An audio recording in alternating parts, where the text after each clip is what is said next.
So our next presenter, Jonathan Davey, is a Senior Policy Analyst from the National Transport Commission, and Jonathan will be zooming in for us today. Jonathan will cover the Assessing Fitness to Drive Guidelines and provide an update on the current review of the standards. Thank you, Jonathan. Good morning, everyone. Firstly, I'd like to thank the organisers for inviting the NTC to discuss our work on assessing fitness to drive with you today. So my name's Jonathan Davey. I'm a Senior Policy Analyst at the National Transport Commission. Before joining the organisation last year, I worked at the Office of Future Transport Technology in Canberra. I'm the project manager of the Assessing Fitness to Drive review. And I guess in a prior life, before working in transport policy, I worked in medical research, investigating metabolic and muscle wasting disorders. So today I'm going to give an update on the NTC's review of assessing fitness to drive, which are the nationally agreed medical standards for driver licensing. So many factors contribute to safety on the road, and a driver health and fitness to drive is an important consideration. So this is really based on, you can see in this little schematic here, a representation of the driving task in terms of human health, which involves a repeating cycle of sensory input, decision making, action taking, and then vehicle road interaction and changes in the environment.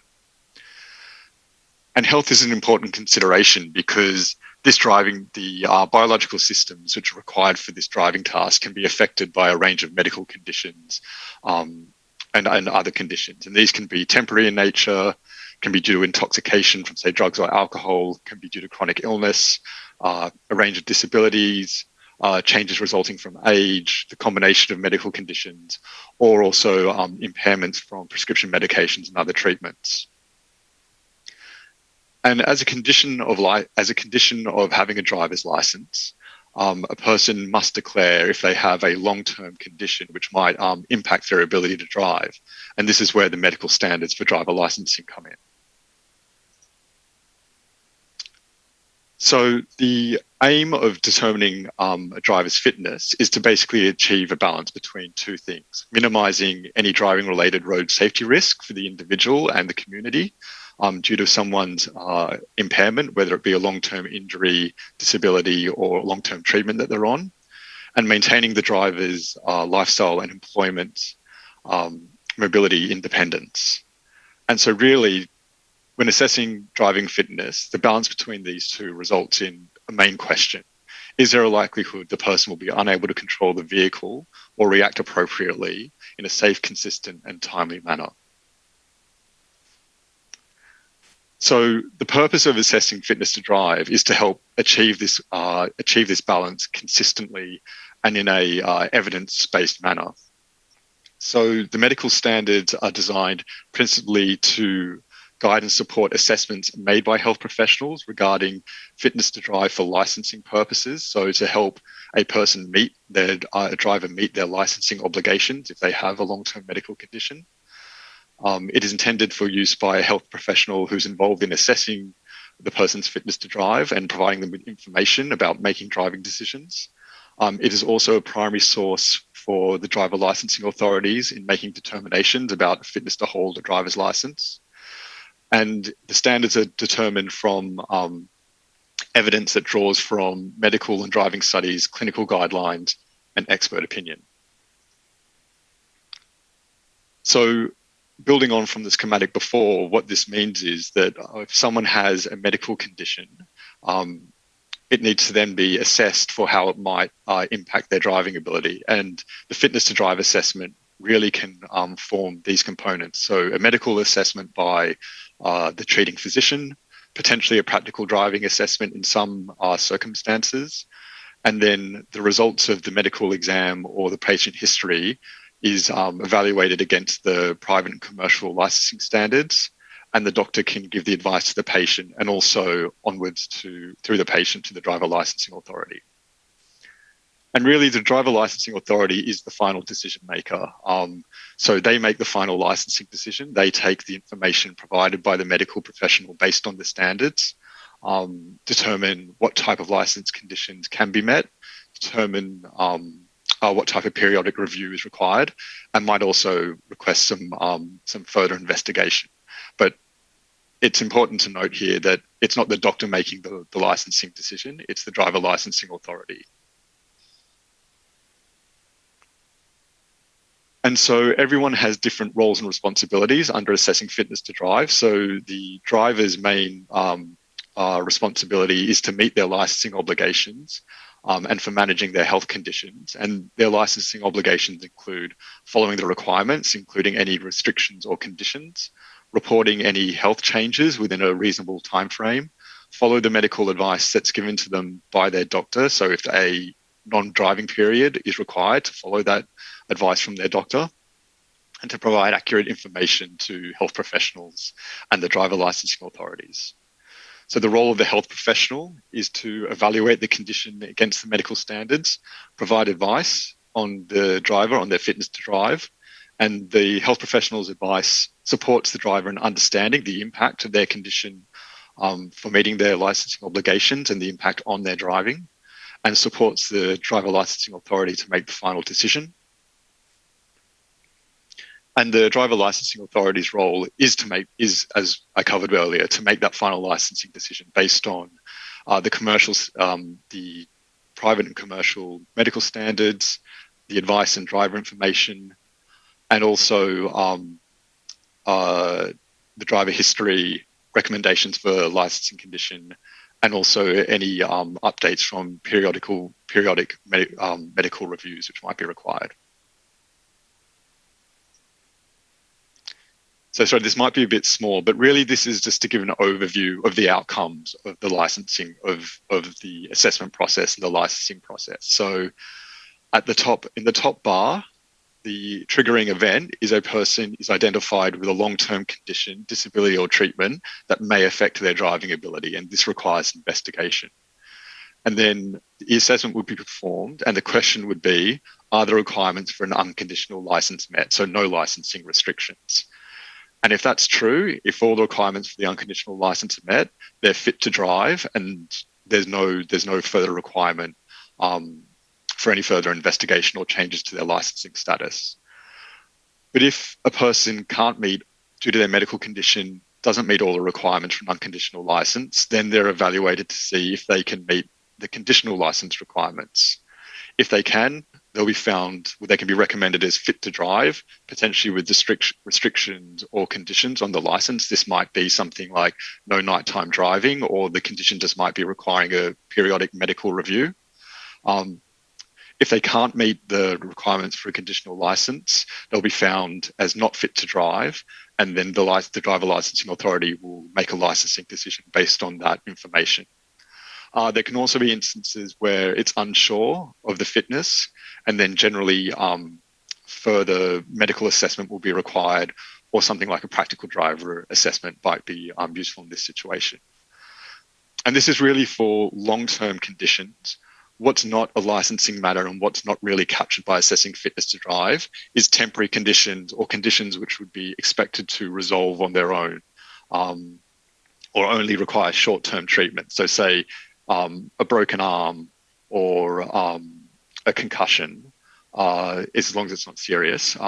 These things are generally not considered to be required for licensing, and they might be unfit to drive in the short term. And a doctor may give advice not to drive until a cast comes off or for a certain period of time to allow recovery. So in the licensing standards, there are several exclusions for what's not covered, what assessing fitness to drive isn't. And so it doesn't attempt to provide standards for short-term conditions. It shouldn't be considered as fitness for duty standards. Medical standards relate to the ability to drive only. They can't be assumed to be applied to fitness for duty assessments without first undertaking a risk assessment that requires a range of requirements for a particular job. And also, assessing fitness to drive doesn't attempt to cover every possible condition that might affect that might influence someone's driving. The standards that are provided in there are based on large-scale epidemiological road safety studies, which have identified certain conditions as having a demonstrated impact on driving safety, say an increase in the motor vehicle crash rate for people who have a certain condition. So turning to, so that's kind of what assessing fitness to drive is and what the medical standards are and an overview of the licensing process. So we started the review for the 2021 edition at the end of last year. The review and assessing fitness to drive undergoes a regular periodic review. I think this is the 6th review since it was first drafted in 1998. So the review is to ensure that medical standards are up to date, reflect best current practice, and fulfill their intended purpose. So we considered in the review the advances in medical knowledge, new issues affecting the medical standards for drivers, any changes into the major changes in the driving environment which need to be reflected in the standard, and also stakeholder feedback on the operation of the previous edition. So the review only considered the medical criteria, guidance, and standards. It didn't examine changes to the regulatory scope or administrative arrangements relating to assessing fitness to drive. And this is really because driver licensing policy is determined by each state and territory, and each jurisdiction sets its own conditions around driver licensing regulation. And assessing fitness to drive is more the standard that they can use to help people meet some of those obligations.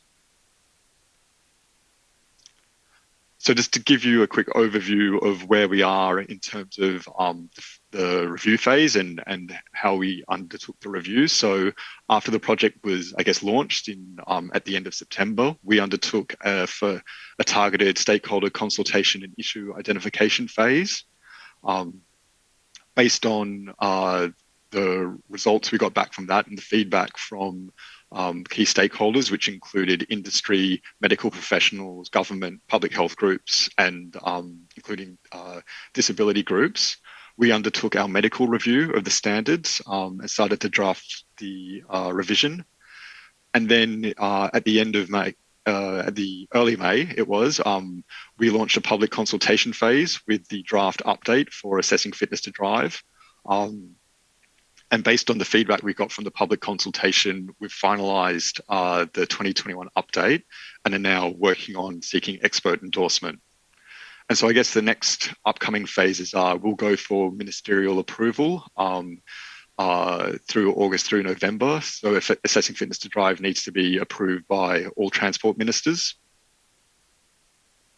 And then the final phase will be implementation and publication of the documents. And we do that in cooperation with Austroads. So just to give a quick overview of our the consultation we undertook. So over the span of both targeted and public consultation, we received submissions from 55 different organisations. Over 600 matters were raised for consideration over the targeted and public consultation. And we had representation from, I guess, across the stakeholders sector for assessing fitness to drive. So we had almost 30 medical and health practitioner associations provide submissions, 8 transport sector organisations, 11 public and patient health groups, and a number of government agencies. And just to give a breakdown, I guess, of those 600 matters by sector, who raised what issues. The majority, as you'd expect, I guess, were put to us by medical groups, then government, which was primarily the driver licensing authorities, then the public patient health groups. So these are organisations like Diabetes Australia, also, just trying to think off the top of my head, also the National Inclusion Transport Association and other disability advisory groups.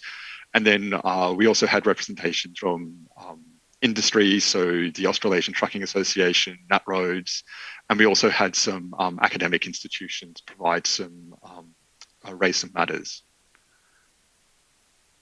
And the expert review we undertook of these matters, we worked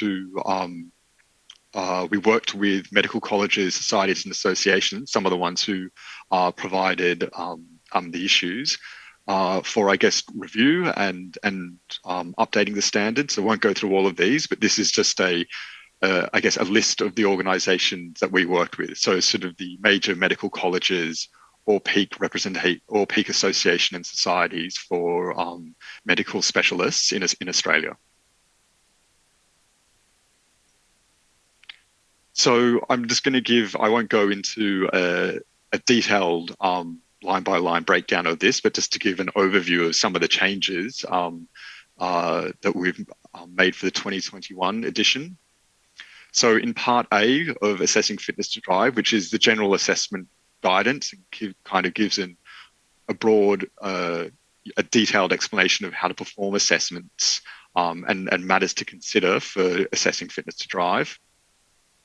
We've provided some further general guidance for fitness to drive assessments. We've also expanded the guidance that we've given for management and assessment for fitness to drive assessments for older drivers and the consequences of age-related changes. And we've also now provided guidance in the prescription medication section in this part on medicinal cannabis. And in terms of Part B, which has the actual, I guess, the medical standards for the conditions which are considered at most high risk or most of the concern.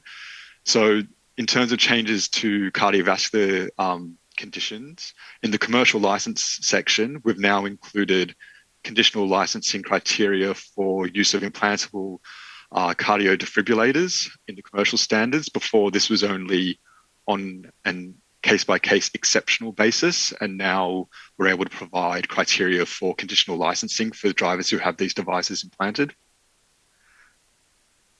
Under neurological conditions, so in the epilepsy and seizures section, there's now a pathway for earlier resumption of unconditional licensing for some type of seizures for private and commercial drivers.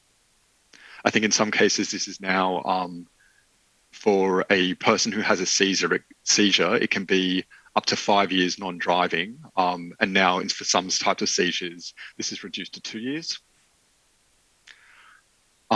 For psychiatric disorders or other mental health conditions, for commercial vehicle drivers, the ongoing periodic review will now be able to be performed by general practitioners in some cases, rather than having to see a specialist or a psychiatrist.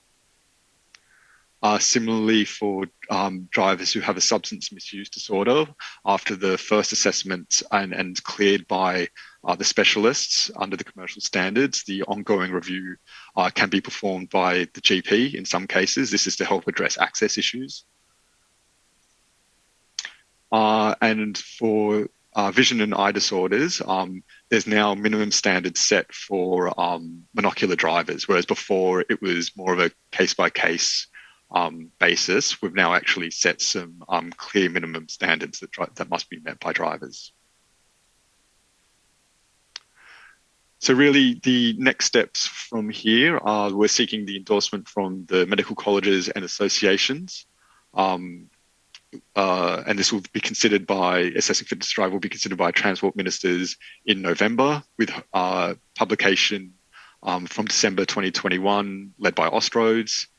And the next review of assessing fitness to drive will be scheduled to begin in July 2023.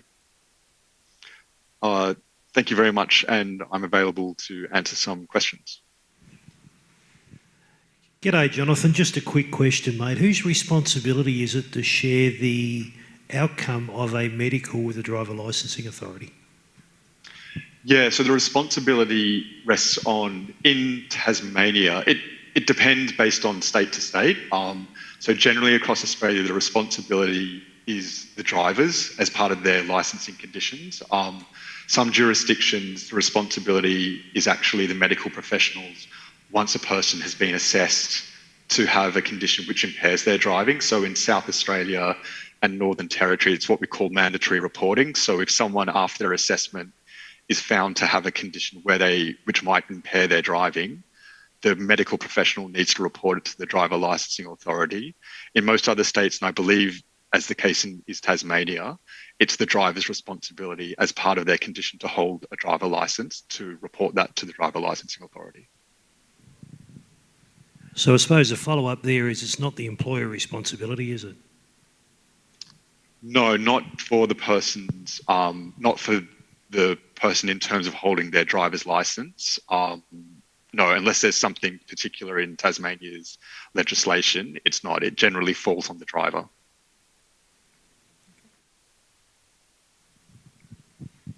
So my question is, how does this fall in or fit in with people being able to get where they want when they want in terms of public transport or anything like that, or you just feed the policy in? In terms of if they can't drive, what are their transport? What options do they have?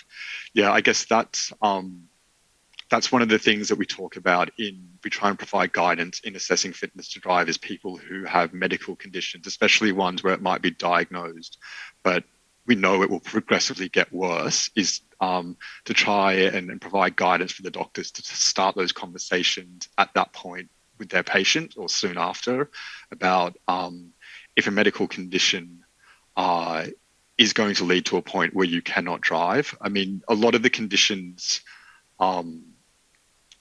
you can have a medical condition, but you can still drive depending if it can be managed. So in most cases, diabetes, people can continue driving with diabetes. In most cases, some cardiovascular disorders, and treatment of some disorders will mean that you can still drive. But it does mean in some cases that people won't be able to drive. And then it does become about, I guess, lifestyle decision-making after that. But it's just one of the realities, because there are some conditions where the risk is too great, I guess, for public safety for a person to be allowed to continue to drive. Morning, Jonathan. At the top, you said assessing fitness to drive is taken on the basis that it's their likelihood the driver can maintain the vehicle in an emergency. Is that what you're looking at when you do that assessment, medical assessment? I guess it's the way that it's considered how to consider a condition that someone can sort of perceive a change, an emergency situation, which I guess is sort of some of the thinking around why there are visual field restrictions. So a change in environment which might happen at the periphery, and if you have a reduced peripheral vision, your time to respond is going to be much less than someone who has a wide field of vision. So I guess that's generally it's kind of what's a reasonable to expect someone to respond to an emergency situation. In what I was actually looking at was it's generally accepted that if you go and have one of these medicals, you're fit to use and drive that vehicle, which would extend to the actual work of that vehicle as well. Like if it was a log truck, you could throw belly chains over, tighten up wrenches and ratchets and things like that, change the wheels and tyres. Would that be encompassing in that medical as well? I mean, that's not something we really consider as much in terms of assessing fitness to drive. We only are really looking at the actual act of driving, driving the vehicle, rather than maybe some of the associated things, which more falls to a driver task. I know, I think it might be that some in the driver assessments that some road agencies do, it looks at some of these broader things, but in terms of the assessment, it's really just focused on the actual drive, like the act of driving itself. Yeah, that's what I meant. So it's basically just that ability, like I said at the start, of actual stopping that vehicle in emergency, not whether or not they could actually do the other parts of the job throughout the day and all that. So that would be a separate medical. That's right. Well, it's not. That would be. Assessing fitness to drive isn't designed to help answer those questions. I guess. That's what I'm saying. It's generally accepted if you go and do a medical to drive, that allows you to drive that truck, do whatever other encompassing jobs are on that truck. So that would need to slightly change, probably 2 medicals. If it was wanted to be covered, yes, it would be. Yeah, there would be a gap between these standards and fulfilling that purpose. Yep, thanks. No other questions? Well, thank you very much, Jonathan. If everybody'd like to join me in applauding Jonathan, thank you. Great, thank you.